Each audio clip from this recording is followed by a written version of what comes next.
Hello ladies and gentlemen, I am the Omni Viewer, and today I'm gonna discuss something about the Monsterverse that I've seen popping up in various groups and comments around the internet.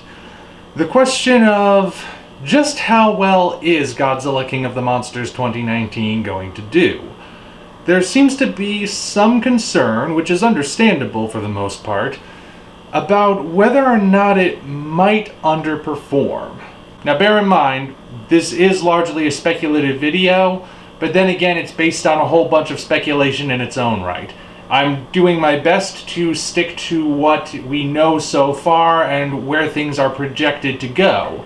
But just keep in mind, any of this could prove to be right or wrong. At this point, we honestly don't know. I'm just throwing this out there and hoping that maybe I'm on the right track. So first of all, there seems to be a bit of a concern regarding whether or not King of the Monsters' success will wind up being measured against other movies.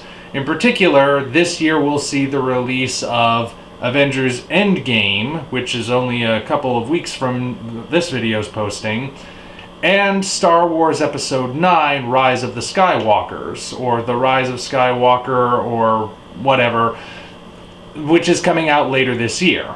The concern is that we pretty much know Endgame is going to do gangbusters in the theaters. I mean, that's pretty much a given. And Star Wars Episode 9, despite Solo's recent failure and it being the first Star Wars movie to actually lose money, there is still a chance that it's probably going to do well because it's the last film of the trilogy, so probably going to draw people in. We don't know yet if Solo was a fluke or not for the rest of the Star Wars franchise. And so there is that concern that Godzilla King of the Monsters probably, well, I mean, it's not impossible, but I'll get to that in a moment, probably isn't going to make as much as either of those movies and might therefore be considered a failure by the end of the year. And with Endgame in particular, there's the concern that since it will likely still be in theaters at that point, there's a chance that it might draw audiences away from King of the Monsters.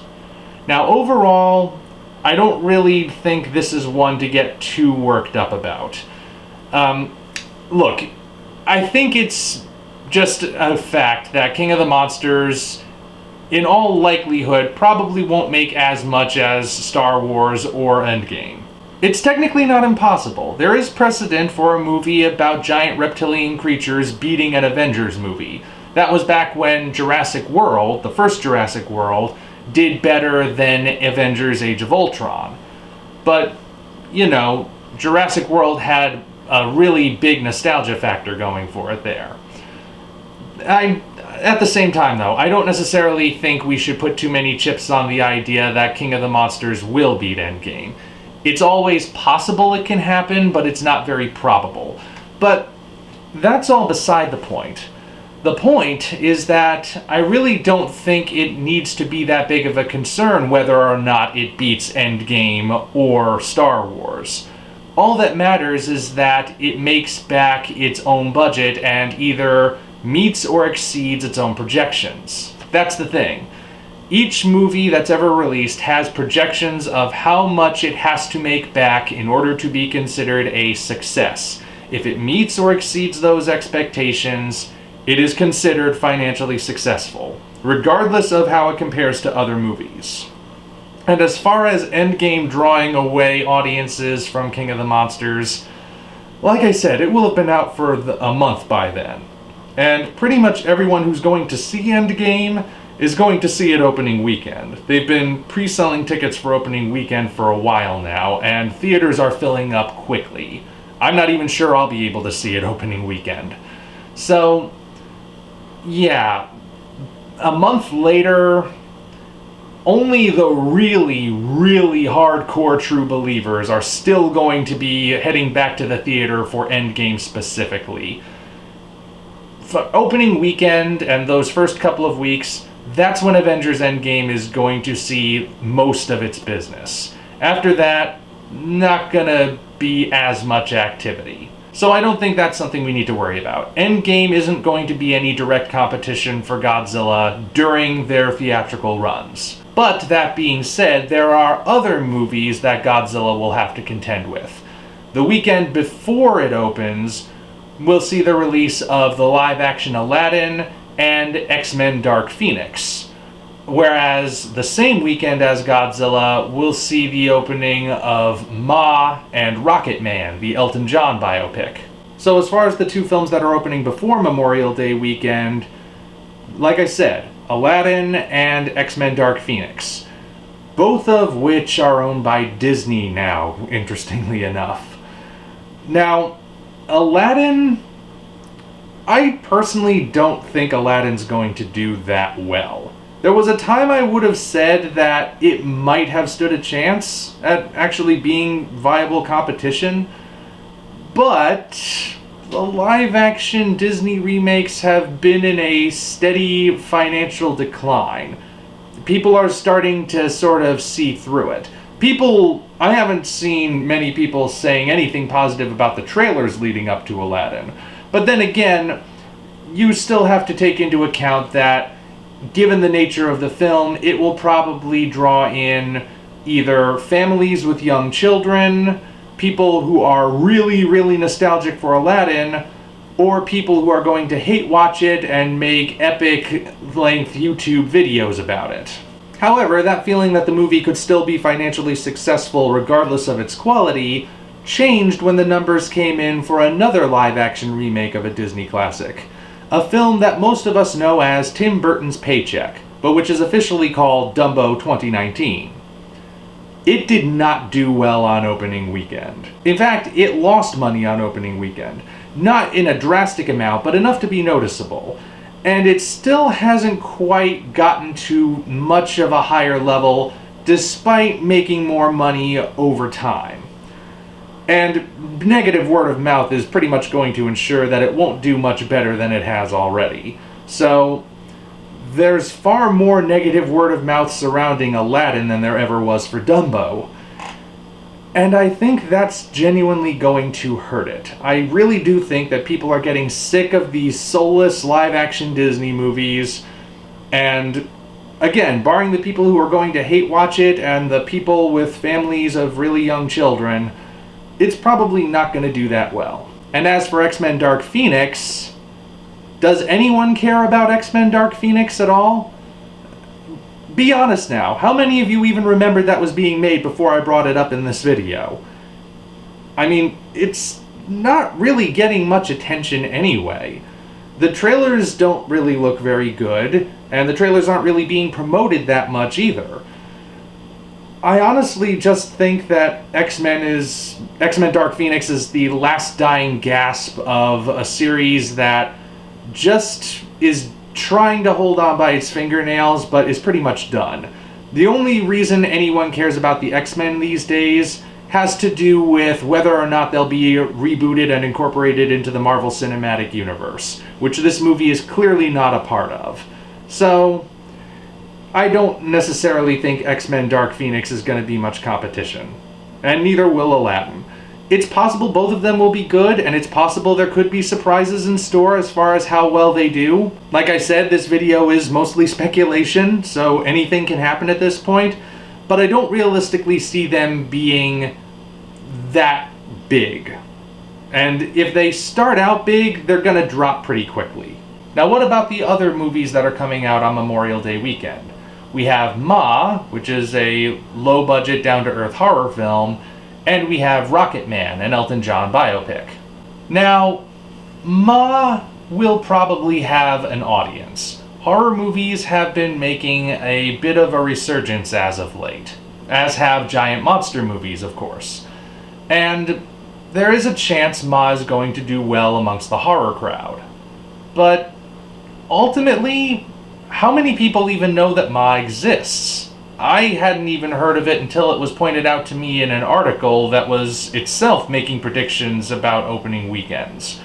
And, well, if a movie doesn't get much attention, it's not going to do very well in theaters.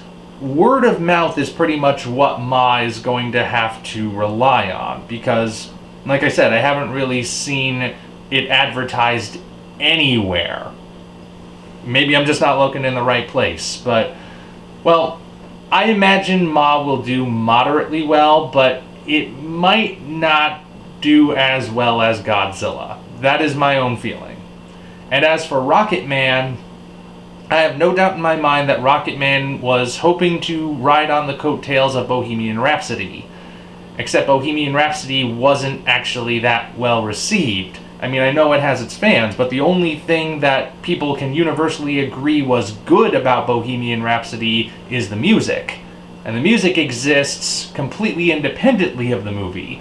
So, naturally, the question then becomes, why would you bother going to see the movie that people don't necessarily think is all that good just for the music, when you can just as easily buy a greatest hits CD or download your favorites off of iTunes or something and just have it be that.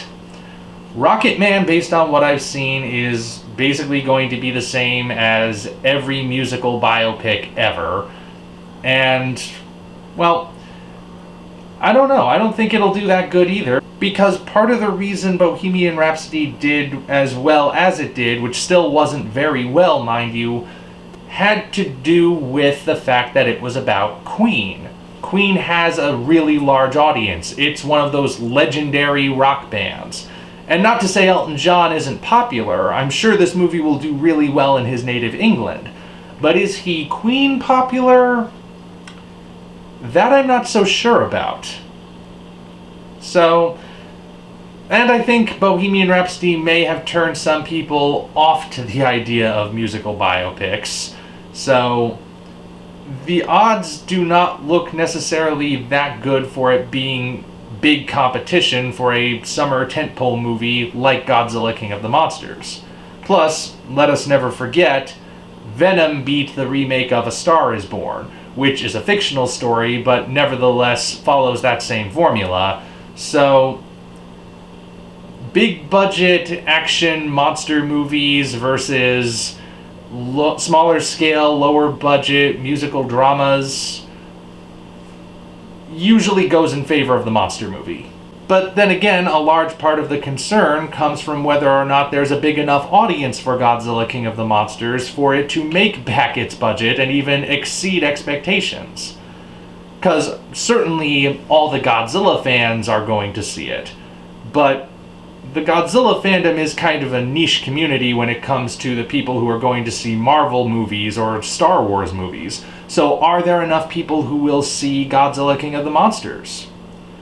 Well, I think that Godzilla fans are forgetting that this movie also has another kind of built-in audience. Two different built-in audiences, in fact. Fans of Stranger Things and fans of Michael Dougherty. King of the Monsters has a few actors in it who are also in Stranger Things, which is one of the more popular Netflix series out there. It's the one that's really taken off. There are other shows that are Netflix originals that people like, but as far as the real phenomena that have nothing to do with Marvel, I'm of course referring to the Defenders stuff, Stranger Things is the series that has skyrocketed. And of course, Millie Bobby Brown, who plays a major role in Stranger Things, was the first actor announced for Godzilla King of the Monsters, which I think was a very deliberate move on Warner Brothers' part, because they know that's going to get the attention of people who like Stranger Things. They're going to think, oh, an actor from this show I really enjoy is in this movie? Well, I wouldn't necessarily go to see a Godzilla movie most of the time, but I'll go to see anything she's in, or maybe if you prefer Kyle Chandler, who's also in that series, you'll do it for him, or something. So that is also going to draw in a slightly bigger audience. And of course, with Michael Dougherty, Dougherty has a long-established career. He has written a whole bunch of superhero movies, and he has gained even more of a big following for his horror work like Krampus and Trick or Treat. So he alone has, I think, a big enough following that people will be drawn to this movie simply because it's him.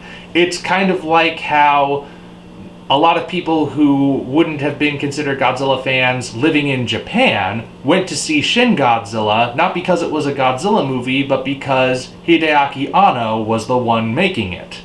They were a lot of Anno fans or Evangelion fans who went to see Shin Godzilla and made it as big of a deal as it was.